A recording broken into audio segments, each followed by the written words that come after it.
There we go. There it is, Bob. Bob was saying he's got to wait for the recording in progress. There it is. Forget everything else that went on before. Yep.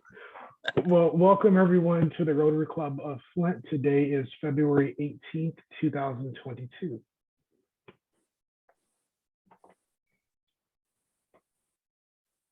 The honorary bell ringer for today is Commissioner Burt Bell. Since we're joined by a county commissioner, I thought let's have another commissioner as an honorary bell ringer. Burt Bell was the commissioner of the National Football League from 1946 until he passed away in 1959. His tenure was really instrumental into the competitive parity in the league, which works for 31 teams, the Lions not included. In that parity, not quite working for us, helped make the NFL the commercial powerhouse that it is. And also when he first became the NFL commissioner, as part of the deal to create the Los Angeles Rams, the team that just won the Super Bowl, that led to the signing of the first African-American player in modern history of the NFL. There have been players in the early part of the 1900s that were Black, but not in this couple of decades before World War II. And so he also led to the integration of the National Football League.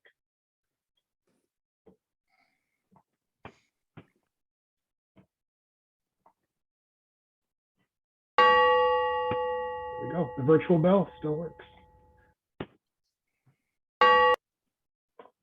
Please join me in the reciting of the Pledge of Allegiance. I pledge allegiance. I pledge allegiance to the flag of the United States of America and to the republic for which it stands, one nation, under God, indivisible, with liberty and justice for all. The four-way test of the things we think, say, or do. Is it the truth? Is it fair to all concerned? Will it build goodwill and better friendships? Will it be beneficial to all concerned? Our inspirational message will be from Rotarian Gene Dennis. Gene, the floor is yours. Thank you, President Kyle. The four-way test, which we just recited, is undoubtedly the capstone of Rotary philosophy. From the earliest days of our organization, Rotarians were concerned with promoting high ethical standards in their professional lives. One of the world's most widely printed and quoted statements of business ethics is the four-way test. It was created in 1932 by Rotarian Herbert J. Taylor, who later served as Rotary International president. When he was asked to take charge of a company that was facing bankruptcy, he penned this 24-word code of ethic for employees to follow in their business and professional lives.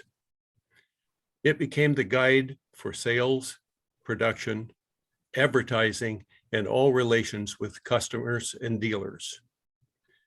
In fact, the survival of the company is credited with the implementation of this simple philosophy. It was adopted by Rotary International in 1943.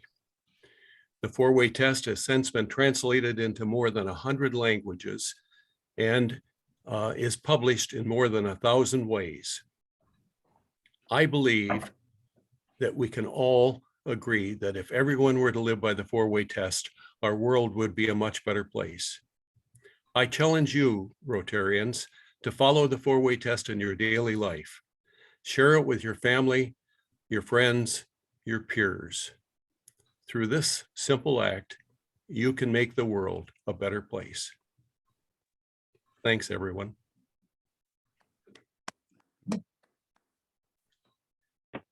Thank you, Gene. That was great, and it's always relevant to remind us to stay grounded in the four-way test.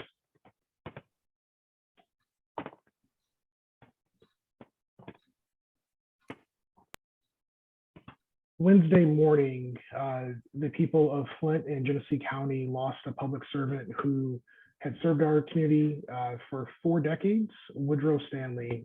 Mr. Stanley was no stranger to Flint Rotary in his capacity with the city and state of Michigan, being a speaker and guest at many Rotary meetings over the years. He passed away at the age of 71, and as you know, served as mayor, state representative, county commissioner, and city council member. It was mentioned earlier that his funeral details have been set.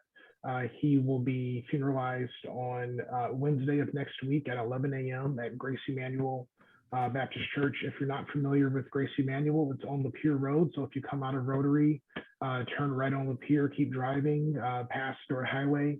And as you get to the arena, Grace Emmanuel will be on your right.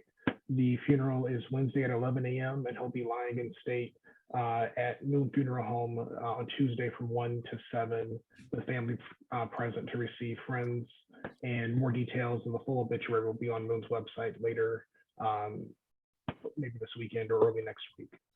I would ask that we have a moment of silence in honor of former Mayor Stanley.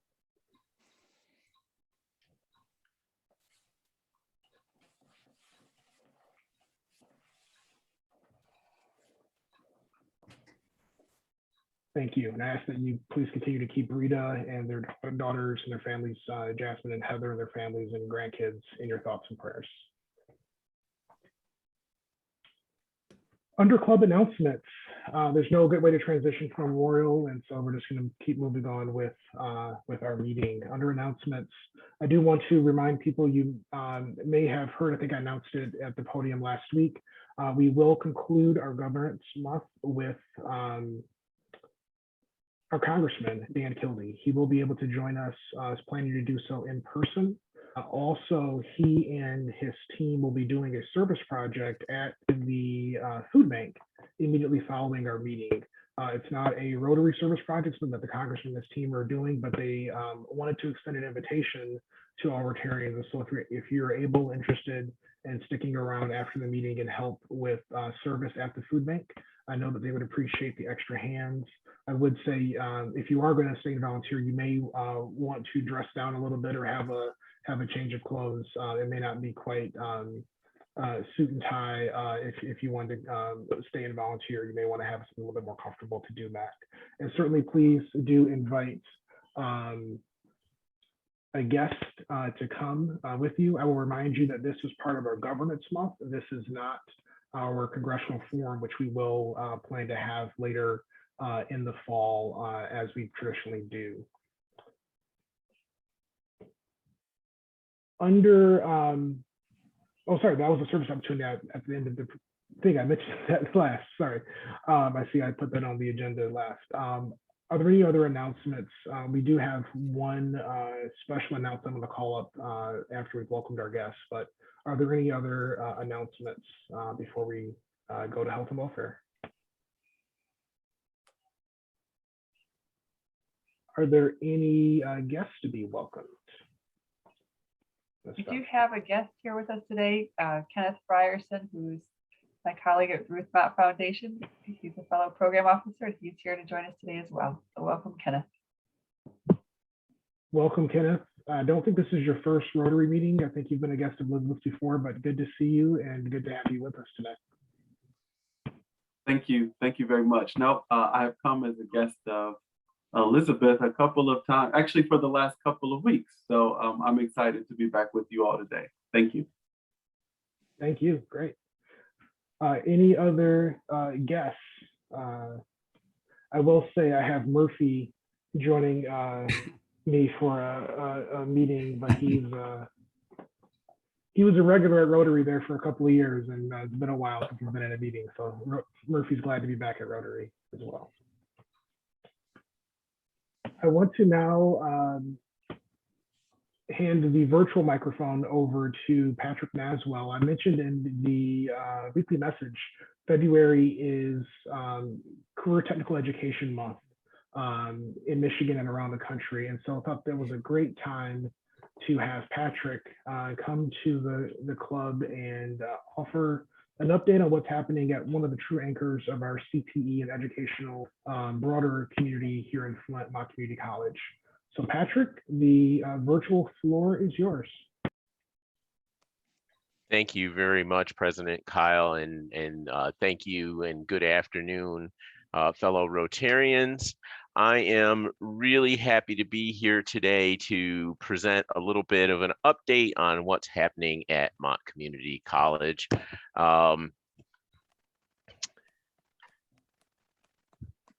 If only I can read my notes. It's tough being nearsighted. As you're aware, at Mott, we're changing the lives of the community each and every day. Mott Community College has an educational and training pathway and a wide variety of student support services and payment options for everyone, no matter the age, and whether the student is a traditional college student or a non-traditional student seeking to improve their life skills or build a work credential.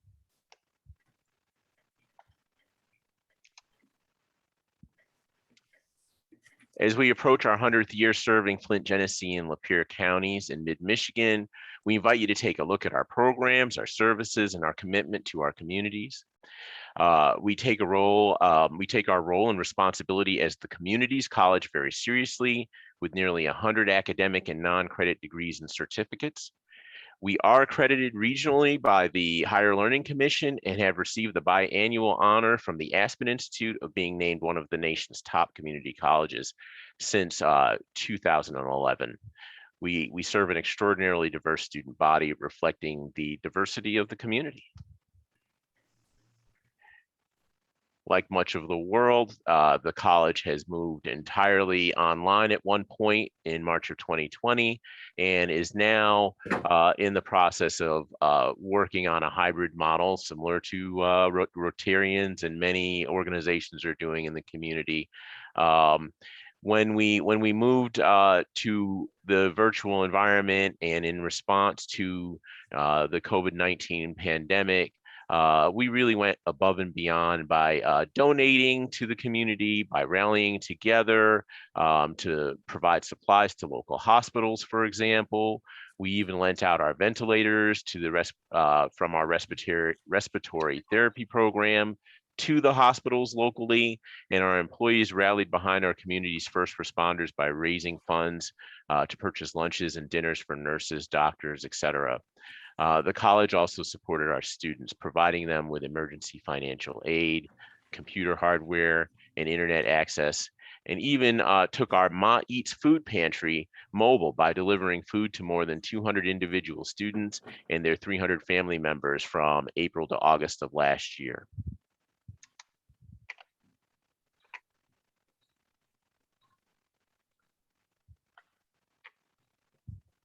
As Mott emerges from a global pandemic, we've reopened our main campus and branch centers.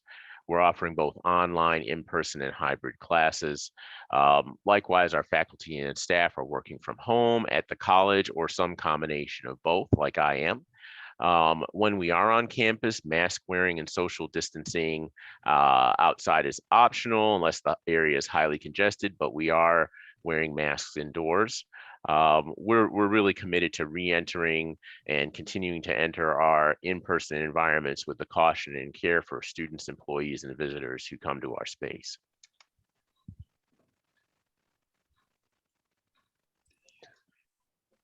This map shows the geographic spread and diversity of the communities served by Mott Community College. You can see we have locations out as far as Owasso and Lapeer, and as far north as Clio, and as far south as Fenton, in addition to our main campus. We also have an office inside the Michigan Works building in Shiawassee County and in Genesee County. So these are some of the types of jobs and careers, along with their average hourly earnings, that are in demand in the mid-Michigan region. Mott has training and educational opportunities for nearly all of these and more. We work closely with colleges and universities, including the University of Michigan, Flint, Kettering, MSU, and a number of others. Our academic programs range from business, media arts, and graphic design all the way through music, social sciences, health sciences, the humanities, and beyond. We also allow current high school students to enroll for college classes at no cost to the student. These students are earning college credit before they graduate from high school, which gives them a head start on their post-secondary educational journey. it's kind of a fun fact. We've had some high school students actually graduate from Mott Community College even before they graduated from high school. Wish I could have done that.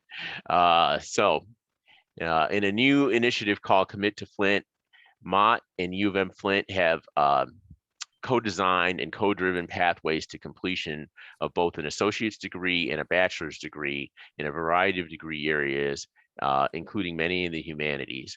And likewise, Mott and Michigan State University School of Public Medicine have recently joined together to offer Mott students who wish to go into medicine a guaranteed decision regarding entry into MSU. Mott offers a wide range, as I mentioned, of non-credit education and training opportunities through its workforce and economic development division. We now have a mobile learning lab, which is actually my background today too, when you're looking at me. This is the interior of the lab in my background. This lab will enable us to take our offerings around the community and meet people where they are. We also have partnerships, including a line worker training program with Consumers Energy, Kyle, where successful completers can earn more than $80,000 a year plus benefits. We also offer community resources such as GED prep, job placement assistance, and our Fab Lab, where entrepreneurs with product ideas can come and receive prototype development support. So we have state-of-the-art facilities, including our Culinary Arts Institute downtown, our Regional Technology Center, which features classes in things like welding and automotive repair, HVAC, et cetera. And then the college has recently updated lab spaces in our Southern Lakes Branch Center in Fenton. They're used by faculty and students in our occupational therapy and physical therapy assistance programs, as well as by law enforcement for the Law Enforcement Regional Training Academy called LERTA. The mission of the now open Lenore Crowdy Family Life Center, which you see here, it's in the former Woodside Church, is to support students with many personal challenges and to support their families with the challenges they might face. The center houses Mott Eats Food Pantry, Ellen's Closet, which is a source for clothing for students and their families, as well as an early childhood learning center where student parents can take their children to high quality childcare. And we have other services and activities that come out of the center as well. And it is a wonderful tribute to Lenore Crowdy, who I'm sure would have approved. Mott Community College knows that many of our incoming students need academic supports. So we provide tutoring, writing in the math centers, and we also provide support to diverse populations through our TRIO, Talented Men of Today, Women in Education, and Veteran Services programs. So you'd be surprised that given the fact that we're a community college, we have a lot of student life activities, and you can see what they are on the slide.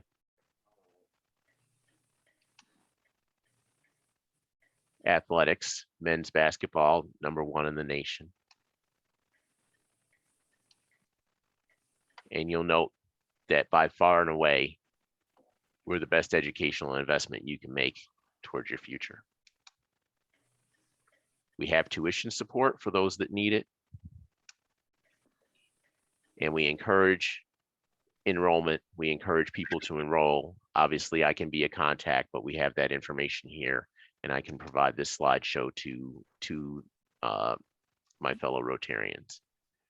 In terms of what's next, again, our 100th anniversary in 2023.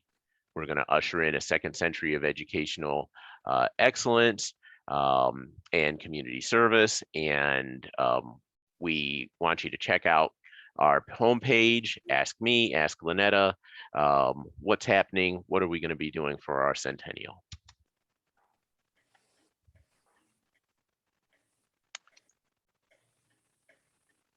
So we're moving forward together. I've been working at the college now for about 4 years, and I can tell you firsthand that we are changing the lives of students every day. It's amazing some of the opportunities that we have. I'm so proud of the Lenore Crowdy Family Life Center, the work that we're doing there, and really hoping that this video is going to work here. Tell me if you get the sound quality.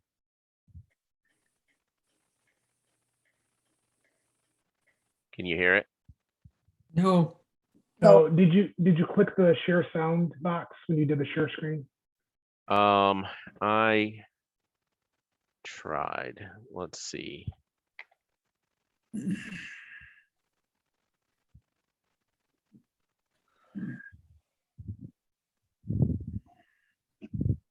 Advanced sharing options.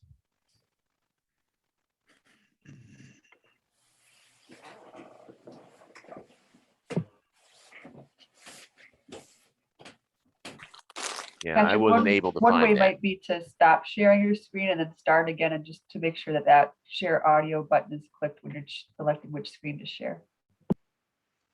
Okay. Gotcha. Okay, thank you. Again, nearsighted, I never see that button, so thank you. An idea. True community is built by Oh, what yeah. we Better? contribute, Yes. built by why we do it. It's how we live, learn, think, and act. Changing lives together. That's Mott Community College. A place of purpose and possibility. A place where hard work pays off. A place where no chance taken is taken alone. Mott Community College stands up for students so they can stand out. Forward focused, making tomorrow better today. For anybody, for everyone. Driven by the purpose of a better future for all of us, as individuals and as a community. Forward together. Mott Community College, changing lives for a changing world. So again, thank you so much, everyone, for your time. I don't know how much time I have left or if I have any left, but if there is, I'm happy to take any questions. If not, certainly will be available after the meeting. What's the enrollment in Mott Community College today? It's about 6,300 officially. We've taken a pretty significant hit since the COVID pandemic, as have many other community colleges. And so we are, we're working on reducing that. And we've done a lot in the way of outreach. We've done a lot in the way of retention work within our student academic success division. And I think that the worst is behind us now, and we're looking forward to bigger and better things. It was less than 1,000 when I entered in 1947. Well, it's been as high as 12,000. maybe 12,000 in the last 10 years or so. So, and usually when there's an economic crisis, as we had at the beginning of the pandemic, our enrollment increases, but of course people were staying in, and what we've seen in the national literature is that especially among communities where poverty hits at a high rate, people have chosen to work rather than to go to community college. Patrick, this is Marie. I have a young man at my church. He's a senior in high school, and all he talks about wanting to do is to go work for consumers at the, what do they call it? The line, the thing that you said, there's an apprentice. How does he get involved in that apprenticeship? Who does he contact? Put him in touch with me. Our contact on campus is a woman named Kathleen Lavalier. I know her very well. She's awesome. We will get him connected. Okay, and could he start a program like that this summer, or does he have to, or is that a fall program? She would be able to answer Okay. some of that a little bit better than I would. So Okay, yeah, thank you. I don't want to give you the wrong answer. I will let his mother know. I think now is the right time though, Patrick, because I recall when that program launched, I think it was April or May when we have the Okay. info sessions about the apprenticeship program. So now may be the right time to get in the queue for whenever that comes back up again.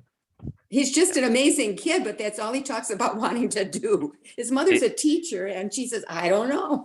It may be, it is one of the top opportunities, I think, that's available at the college right now. Absolutely. I am going Great to contact him and let him know to get hold of you, Patrick. Thank you. All right, thank you. And I'm happy that we're virtual, so no one can make me put $1 in a cup somewhere. Or Raphael, who just joined the meeting, it would have been fine if he walked in the room. Good afternoon. Well, Patrick, thank you for the great update. And as you mentioned, Lenora, I got to thinking also certainly Dr. Schick and Lynetta. There's several people in our club, currently, former, myself included, connected to Mott Community College or being the college in one capacity or another. And so we really appreciate this update, and we really appreciate hearing all that the college has done and what the college is looking to do in that second century, leading and serving our community. So thank you for that. And certainly if you have any other questions or you know of a student who maybe has a question, I would say Patrick or certainly Lynetta Coney would be able to help and assist you, or a business looking to train your employees as well. The college has a lot of solutions to help with that as well. Could I make a comment? Yes, sir. Yes. My community college gave me a tremendous start. After 2 years there, I spent 7 years in Ann Arbor.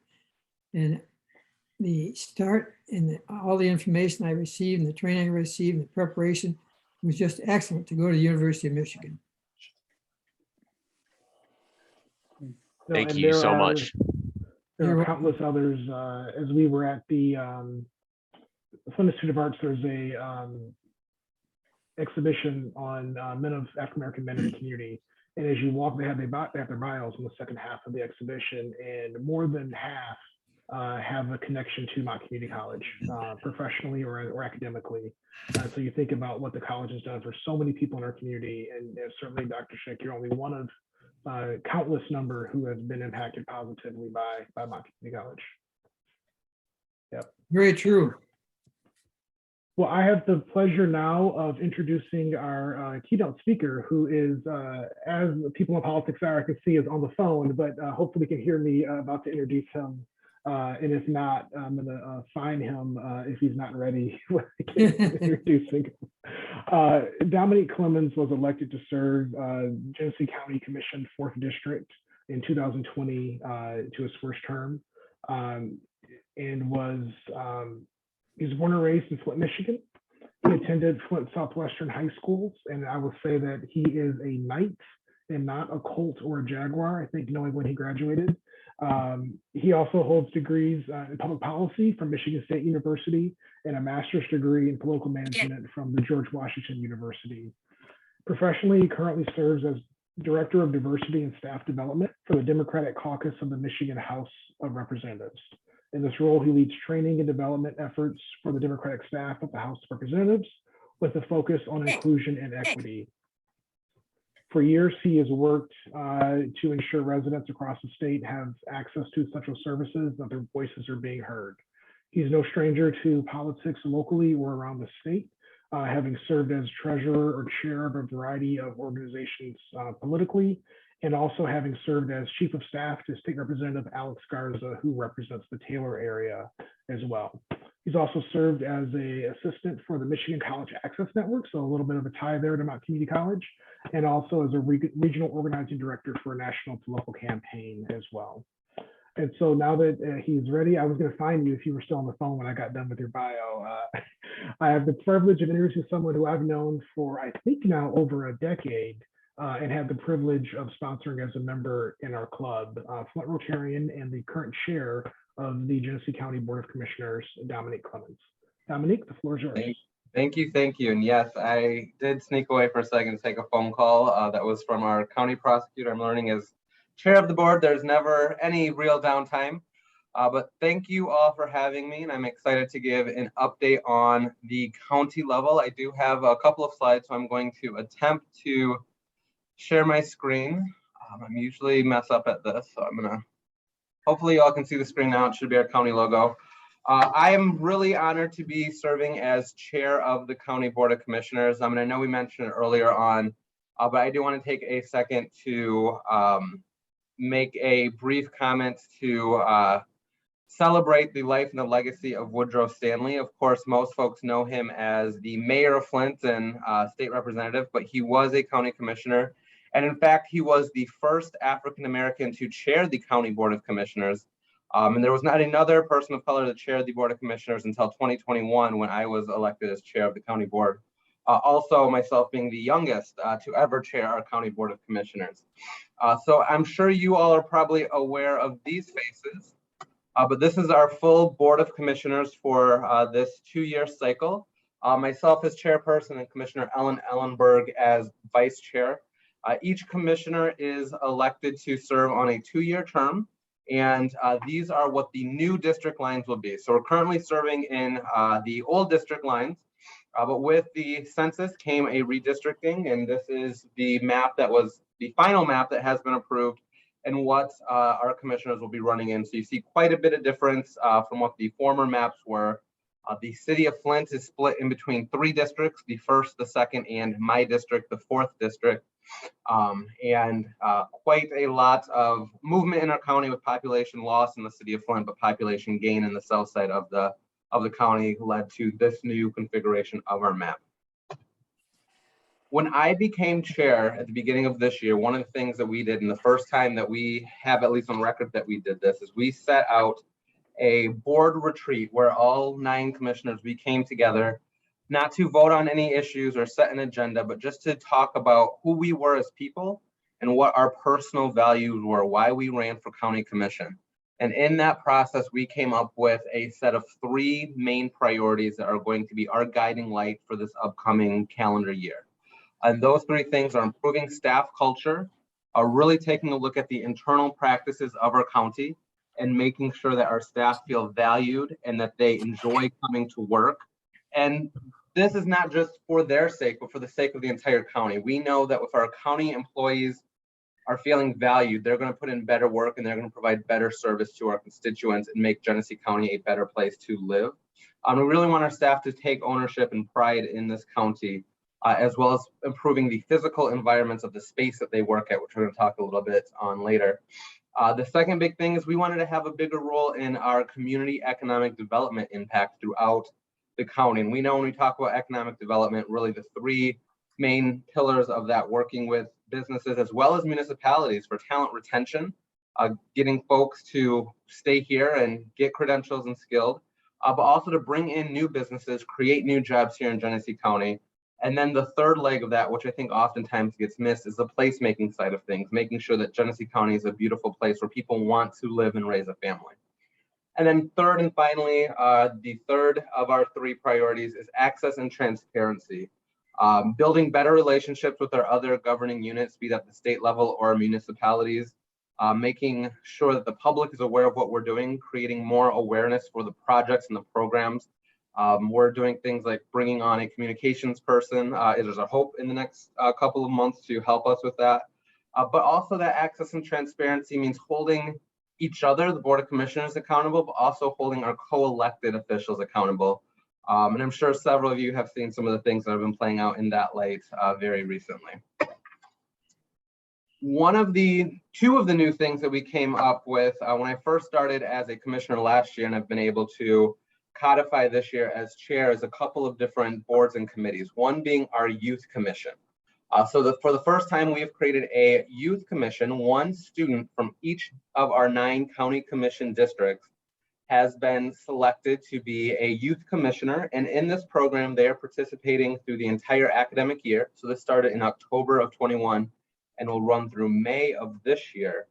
And they are meeting monthly to work on topics of their own choosing, to advise the board on the things that we work on a daily basis so that we have the youth perspective as we work to move our county forward. And then they're also working on a large scale project. So this year, the Youth Commission picked 2 topics that they're going to do some research on as their large scale project. And that was educational inequality and mental health awareness and services in our county. And at our April board meeting, they're going to be presenting their findings to the Board of Commissioners, but also at that meeting, they'll be sitting alongside their county commissioner during our board meeting as we vote and go through our county business. They'll be sitting right there along with us, having the opportunity. They won't themselves be making the votes, but be sitting there and participating fully in the meeting. The other new committee that we created is our Diversity, Equity, and Inclusion Committee. And this group really hits close to home for me, being the Director of Diversity and Equity in the Michigan House of Representatives. And I know we have Elizabeth Jordan and some other folks that have been involved with Rotary that are actively involved with this committee. It includes folks from the county, elected commissioners, department heads and members of staff, but also community leaders from throughout Genesee County.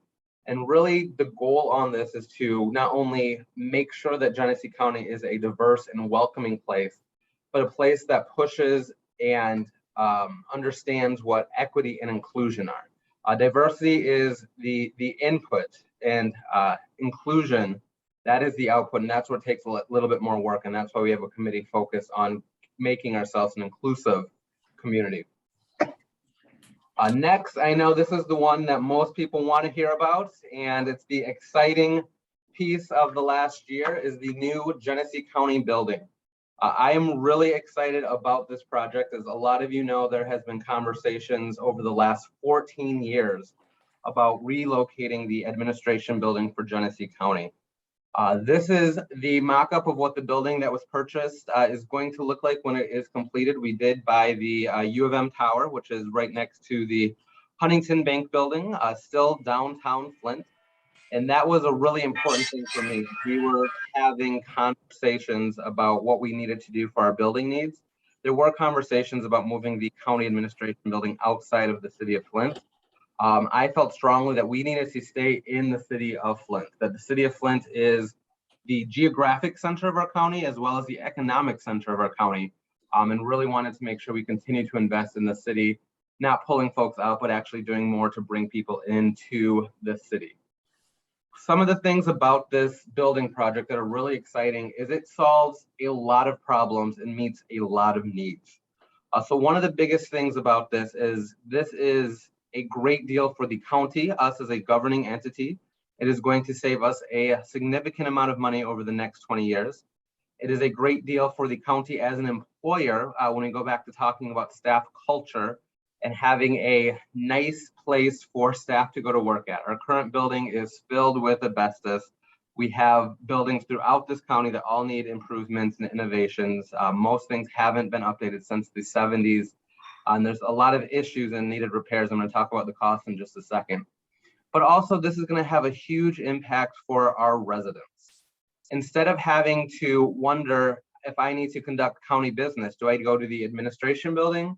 Do I have to go to the courthouse? Do I have to go to Burton to the health department? Do I have to go to the G-Card building on the south side of Saginaw Street? Or do I have to go to any one of these other county facilities that we have? With this new building, you'll only have a couple of decisions to make. If I'm doing county business, I go to the county administration building. And if I am involved with a court proceeding, I go to the courthouse. So it really is going to streamline our services, have a one-stop shop for service. And one of the things that's great about this is we're staying downtown. With that, there is a parking garage connected to this building. There's ample street parking, and we're just across the street from the flat lot. Literally, if you walk into the building and you go any higher than the 3rd floor and you look out a window, you will see a parking lot out of every single window. So there's lots of parking options available for this new building too. And the best part about this building, personally, is the partnership that we worked. We had conversations with U of M to get a price that we thought would be reasonable for county government to spend their money on, but we also had conversations with our external partners. And we're really grateful for the support of the Charles Stewart Mott Foundation, who provided a $10 million grant for us to purchase this building. The full cost of this building was also $10 million.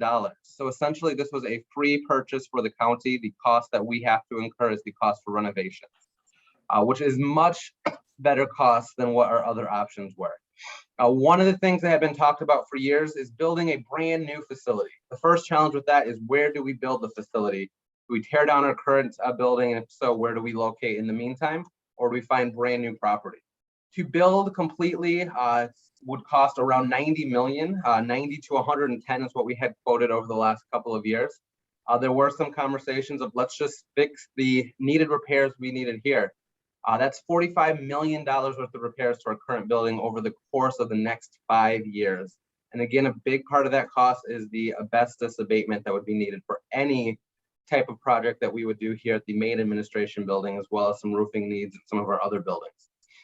With renovations and buying a new building, that brings an all-in cost of $25 million, significantly cheaper than the other two choices. When you add in the fact that we're getting a $10 million grant from the Mott Foundation, we'll be able to sell off 4 other buildings to help lower that cost down now. That gives a huge savings to the county. Also within this new building, we're looking at some really large energy savings. We spend currently around $1 million a year for our utility costs. This new building is going to bring that cost down to $300,000 a year.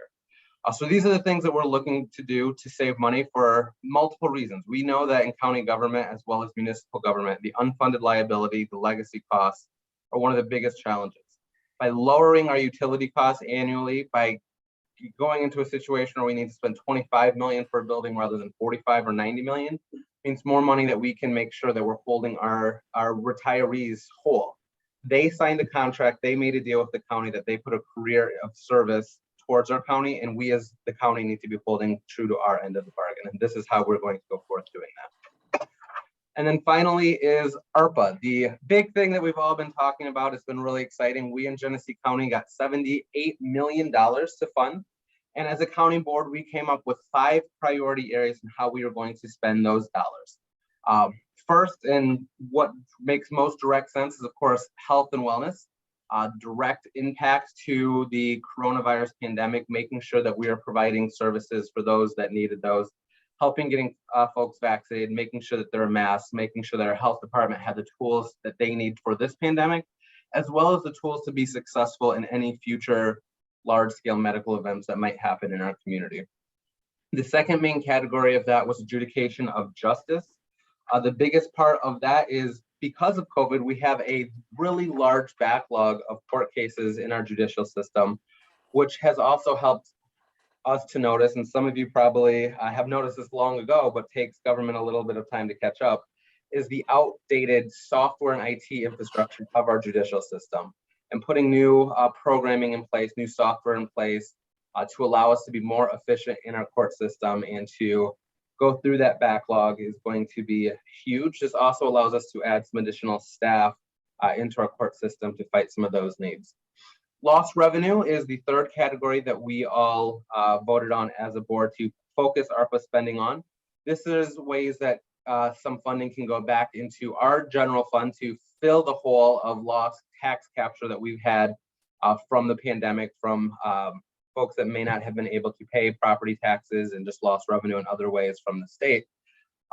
Then the fourth one is tax assistance. We've already allocated $1 million for what we call tax navigators, which are additional staff that are being hired to provide additional assistance and additional tools to members of our community who may have fallen behind on taxes, rather than trying to go through a system where they just get a letter and eventually get foreclosed upon. We're working to find payment plans and creative options so folks can stay in their homes, and we can provide additional assistance through that nature.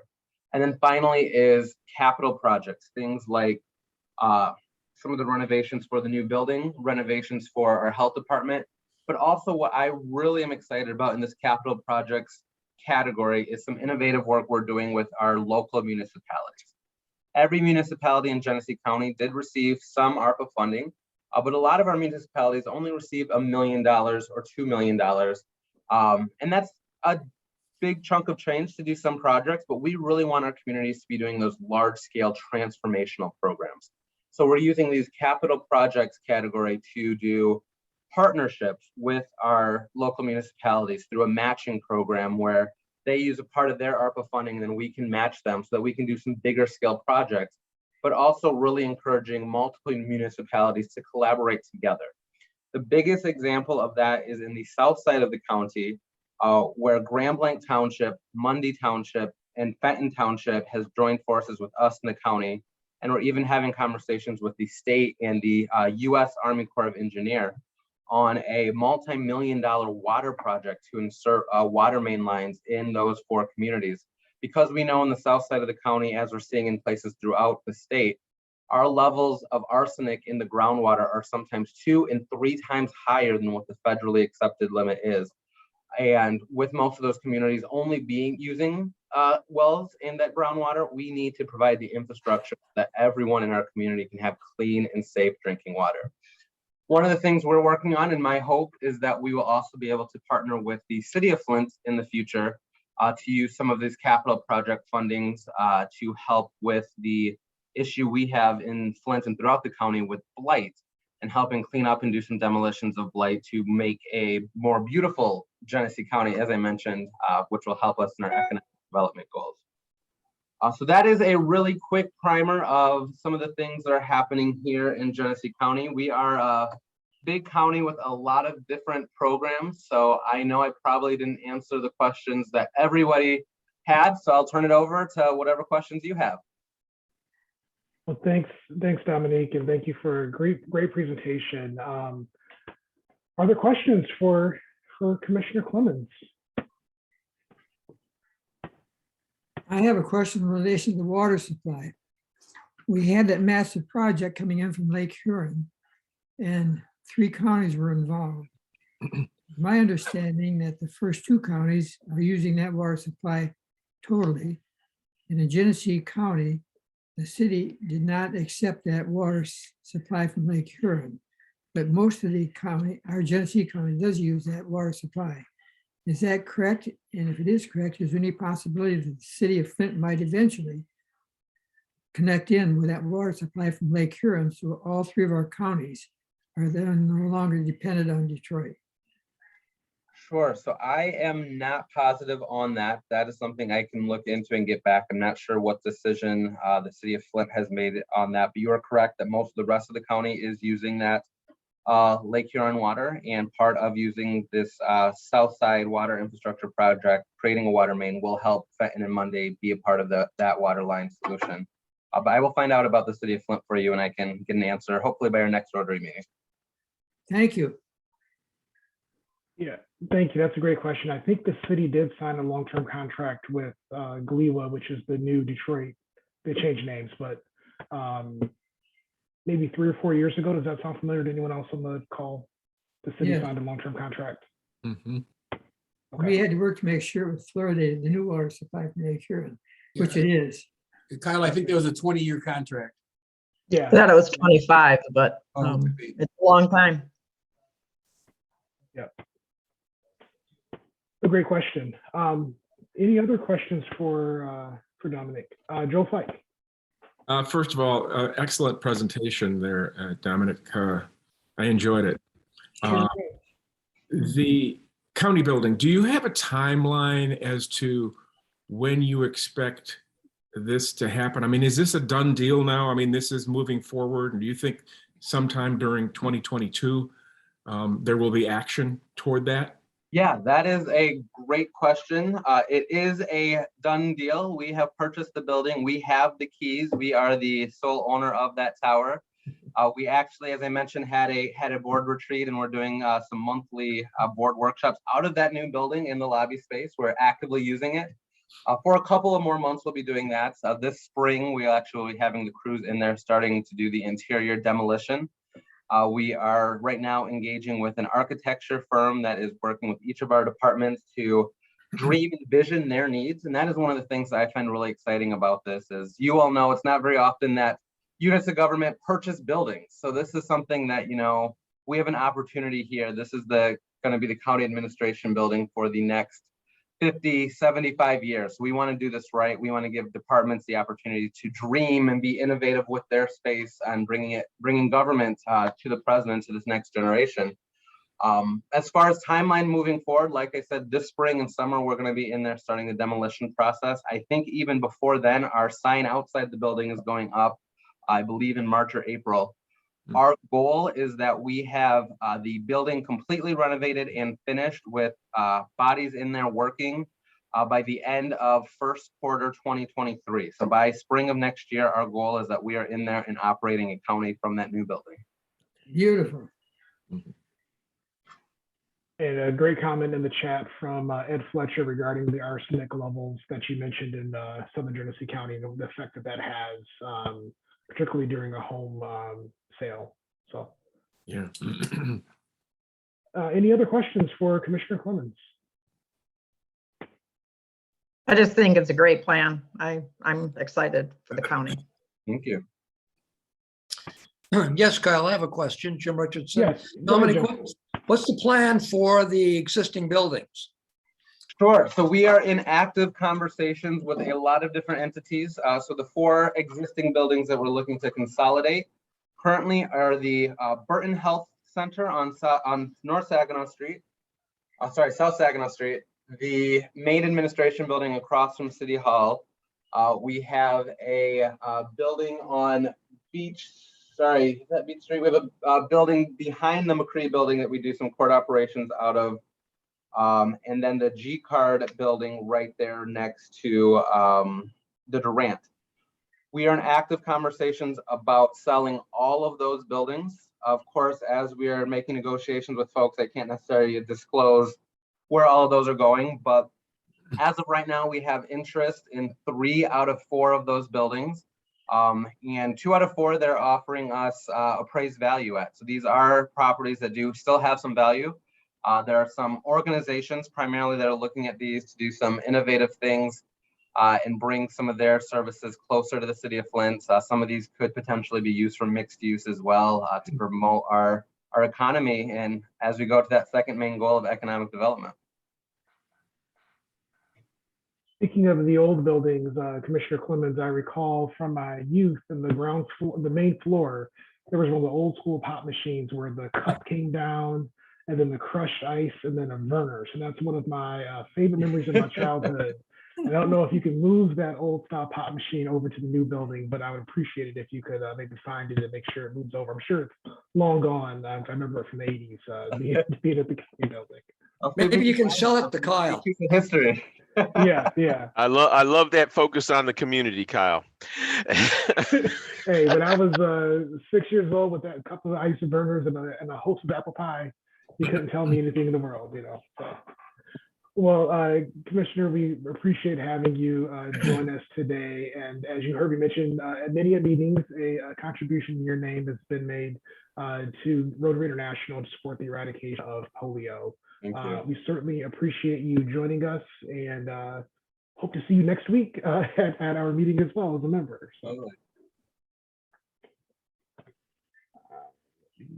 Go back to. I want to thank for their service during our meeting, Gene Dennis for a great inspirational message, Rob Jewell continuing to do a great job of speaker coordination, Brian Sanderson for bulletin notes. Also want to thank Jerry Hill for being willing to do setup and takedown. Had he been in person, he was going to do that. And thanks as always to Elizabeth Jordan serving as our Zoom host. Please join us next Friday. As I mentioned, we will be joined in person by U.S. Congressman Dan Kildee. And for those of you who missed at the top of the meeting, his office and staff will be sticking around at the food bank and doing a service project, volunteering at the food bank. And they offered an invitation to any Rotarian who would like to join them. We're more than welcome to do so after the meeting next Friday. Please remember as you go about your weekend and next week to serve to change lives. And we are adjourned. Thank you all, and everyone be safe and have a great weekend. You too. Everybody. Everybody. I'm gonna wake up Bob.